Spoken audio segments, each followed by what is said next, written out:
Hey guys, thanks for watching. I was thinking about something that I could do differently on the channel.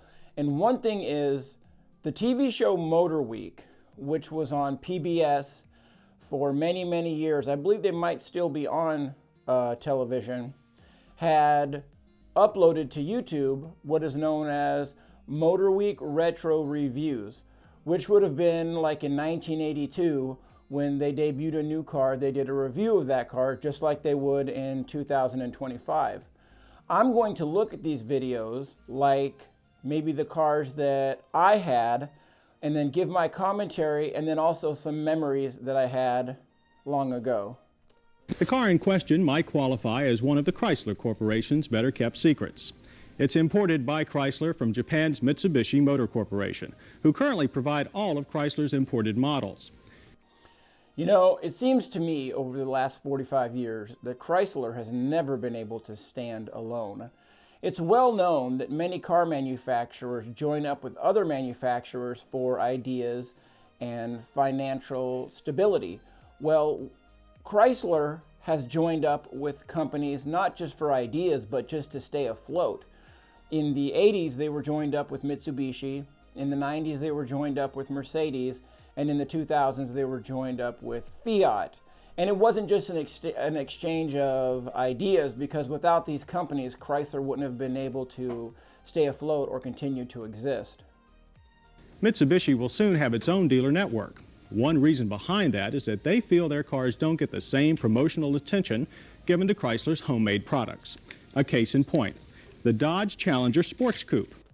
Since you may not have heard, looking at the side profile of this Challenger, which was also known as the Plymouth Sapporo. That's what I had, the Plymouth Sapporo version, but as most people know, when Dodge comes out with a car, they would come out with a Plymouth that looked the exact same. If I look at this car, I look at the rear glass as it wraps around. And even when I owned the car in '96, I wondered if it ever broke, how would you end up getting that fixed? Well, of course, today, these cars don't exist anymore. They're just absolutely non-existent. So in some warehouse somewhere in the United States, you won't see any glass for this car for sure. Heard much about this car. We're putting it on display in our first road test. The Dodge Challenger and its look-alike sister, the Plymouth Sapporo, are luxury-oriented. As styling goes, you can see that the hood is flat, but the four rectangular headlights are even with the grille straight across, and I think that that's a really good touch. He will routinely compare this to a Fox body Mustang, and in some ways I can see it, but in other ways I think that it stands alone as its own thing. Compact size sports coupes intended for driving fun. Base price at $8,200. Our Black Beauty arrived with a stick. If you look at the rear of the car, styling-wise, I look at the top of the bumper up to the top of the trunk lid, and it seems kind of thin. And I think that's because if you look at the size of the rear glass, the glass is more pronounced than the car itself. I always thought that a small trunk lid spoiler, maybe a lip spoiler that connects all the way across, could have helped this design. Sticker of $9,600. This front-engine, rear-drive slicker also carries an EPA fuel economy rating of 24 city and 34 highway. When I was driving this car in 1995 and 1996, I don't think I really cared what the fuel mileage was, but I would have to say, compared to today's cars, that fuel mileage isn't too terrible if you could get 34 on the highway. During its stay with us, despite faster than casual driving, a dependable 24 mpg was recorded. If mileage sounds a bit disappointing, it's probably because this car was meant for going. He said this car was meant for going, when in reality it was a large four-cylinder engine, but it only made 110 horsepower. Now I know that you can't judge this car based upon new cars. You would have to judge it upon cars from that time period, but 110 miles an hour doesn't seem like a lot of going to me. Our testing crew managed a 40 to 55 mile per hour passing sprint of just 4.6 seconds. A very good showing for this heavy 2,800-pound two-door. Most mid-size cars now weigh upwards of 35 to 3,800 pounds. You know, plus people are driving around in SUVs, compact, midsize, and full-size SUVs. So it's kind of comical to think that they thought 2,800 pounds was heavy back then. The strong 2.6-liter inline-4 power plant also gave a good showing in our 500-foot dash. Time, 9.8 seconds, but the 5-speed gearing only allowed 58 miles per hour. That seems to indicate that most of the Challenger's power lies in the bottom end. I'd have to say that my Sapporo didn't have the 5-speed manual. It had a 3-speed automatic, and maybe, just maybe, it would have seemed more peppy to me if I had the 5-speed. For further proof, at the end of our quarter-mile test, an only average 18.2 seconds had elapsed, and speed climbed to only 75. These aren't bad results, it's just that your initial impression is more favorable. The other half of any sporty car equation is how well it handles. Through our low-speed slalom course, we found soft springs and quite a bit of body roll. If I remember correctly, I never thought of this car as being very agile, but you have to remember that the car was 15 years old when I got it, so the suspension was probably a little clapped out.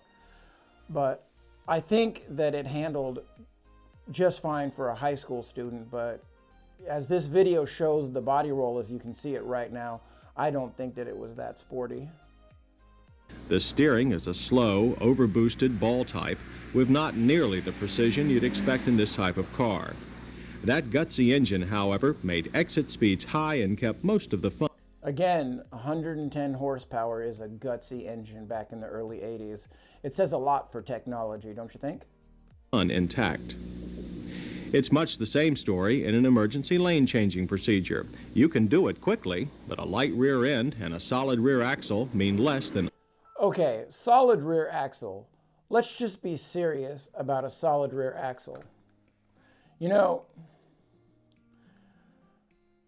cars that don't cost a lot of money back then had a solid rear axle. Cars that cost more money had a solid rear axle. It was just kind of the norm. You know, they make it sound like that was some kind of economy-based design. The Ford Mustang didn't have an independent rear suspension until 2006 or 2007. What were they using before that? They were using a straight axle, a solid axle. The Firebird was discontinued in 2002, and in 2002, now remember this is the early 80s, in 2002 the Firebird was using a straight solid axle, so I don't think that that was that big of a deal. Optimum control. Braking performance, however, was back on the plus side. From 30 miles per hour, stops averaged 34 feet. That is considered short. There was no fade, no pull, just a solid feel. At 55, brevity continued. An average of 115 feet was recorded over 6 stops. Most impressive. However, the front disc always locked before the rear drums. In addition, the lightness of the rear end, a trait of many... Couple things here. If you notice when they stopped, there was a lot of black rubber being spewed out of the side of the tire. We don't see that today because of automatic braking systems. And if you wonder why they're stopping from 55 instead of 65 or 70, we need to remember that for quite a while, the speed limit on the interstate was 55 miles an hour. Coupes did mean that at higher speeds you might encounter some tail spin. But overall, the Dodge Challenger has very fine brakes. Turning circle measured 35 feet. That's 35 feet is not really anything out of the ordinary for a rear-wheel drive car at the time. But I find it funny that on a Motorweek Retro review, they have the car going around the circle many times to display the fact that they're doing the turning circle. It's kind of comical to me. You'll see. Considered an average showing for compact-sized cars, and about what we expected. Let's step back and take a slower look. When the Dodge Challenger was redesigned in 1981, Mitsubishi chose to keep much of the former styling. It's always been considered clean and crisp, and more attractive than most notchbacks. It's really Mitsubishi's offering to the Mustang Camaro crowd. Okay, I don't agree with this statement. He said that it compares to the Mustang and Camaro, but I don't see that. Yes, it's true that the Mustang and Camaro you could get a 4-cylinder engine, but most people would not have gotten a 4-cylinder engine. They had the option for a 6-cylinder engine and the option for an 8-cylinder engine. So this car doesn't offer a 6 or an 8, so I don't see this being a competition. And if Dodge Plymouth thought this was competition, it might kind of show why this car doesn't exist anymore and why you can't find it. But you still can find an 80s Mustang and you can still find an 80s Camaro. And like those domestic cars, it features a long, low, and flowing hood. Under that heavy bonnet is the power plant we've spoken so much about, the Mitsubishi Silent Shaft 4, so called because a special balancing system ensures that normal 4-cylinder vibrations are kept to an unnoticeable minimum. Because of its conventional rear drive layout, engine accessibility is outstanding. You can actually change the oil filter from up top. You see how the oil filter is on its side? Well, for those people that don't work on cars and change their own oil, it's mounted the other direction when it's under your car. You know, I understand that you can get to the oil filter on this car from up top, but just think about pulling that oil filter off in that direction and how much oil is gonna come down around your suspension components before it hits the pan. I don't think that that's a very good design personally. Space in the trunk is also above average for this class of car. With the temporary spare tire housed under a mat, a long, wide, if shallow floor is maintained. The high sill was a bother, but I will say that the trunk was a pretty good size, because when Dad and I went to South Dakota on a father-son trip, we ended up being able to hold all of our luggage and our camping gear in a cooler with ease. So yeah, it is a good setup, but I will say that because the trunk isn't cut in between the taillights, it was kind of a high lift over to get stuff in there. But all 4 pieces of our standard luggage set did manage to. Okay, when is the last time you saw somebody take a trunk lid and have to slam it twice to get it to shut? And this is supposed to be a brand new car. You know, they couldn't just shut the trunk lid. They had to slam it twice. That wouldn't go in today's world. But back then, I guess that was normal, which is kind of sad because we were just used to those things being normal. To fit without a squeeze. As for the driver, and up to 3 navigators, the Challenger is surprisingly roomy. Seats are comfortable if thinly padded. I never had a problem with the front seats of the car. I always thought they were pretty comfortable. But this being a four-seater car, a 2+2, you know, that novelty wears off pretty quick when you're leaving football practice or track practice or choir practice, and you end up trying to fit 5 people in a car that only has 4 seat belts.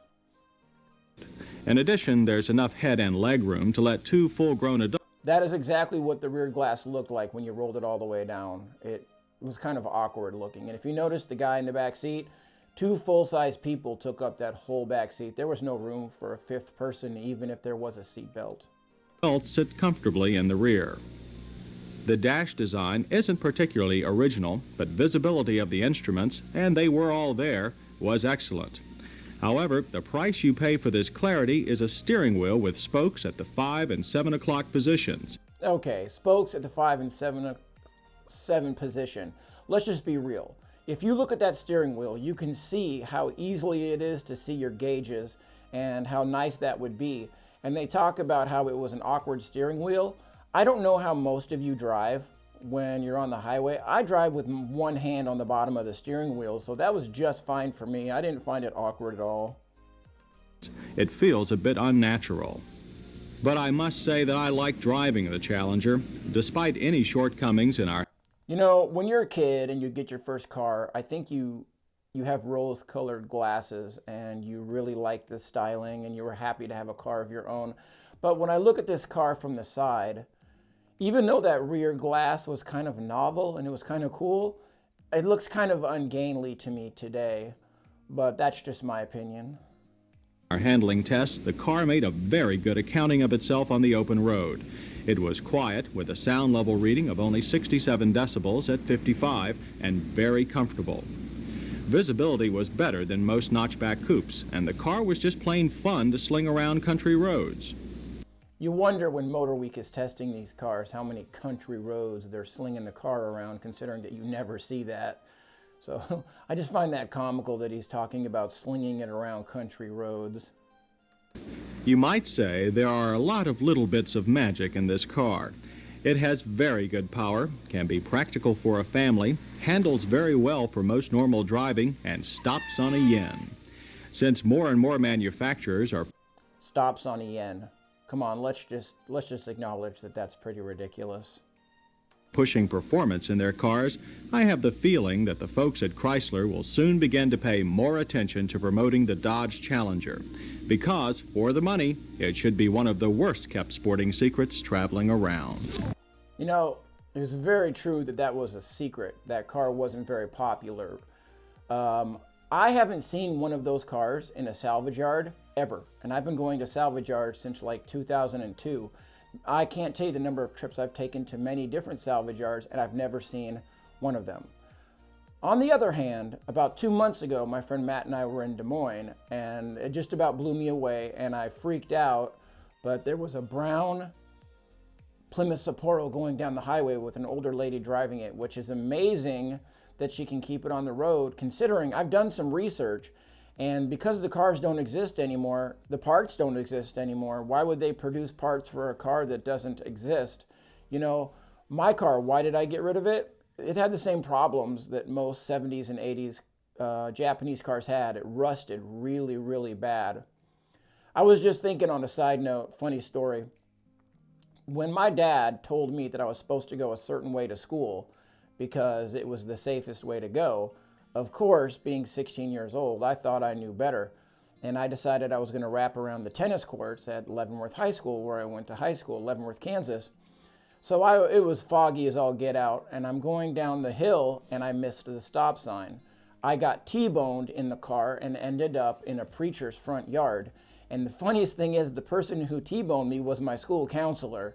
So when my dad showed up and the car was T-boned like that, he looked at me and just was like, you know, I just don't understand you sometimes.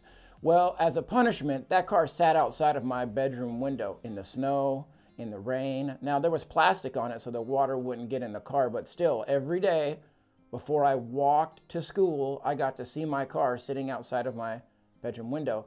Luckily, one of our friends found a door for it, and one of my dad's co-workers in the military helped me learn how to do some body work, and we got the car fixed, and I got a cheap paint job. But yeah, I have some fond memories of this car, and I've thought about wanting to get my first car again, but again, it's impossible. Go on YouTube and watch these videos, and you realize they didn't sell very well. Go on eBay Motors, and there are none for sale. Go look for parts, and there are none for sale. Well, I hope you guys have good memories of your first car. And if you do, leave them down in the comments below. Well, thanks again for watching, and I hope you guys have a great day.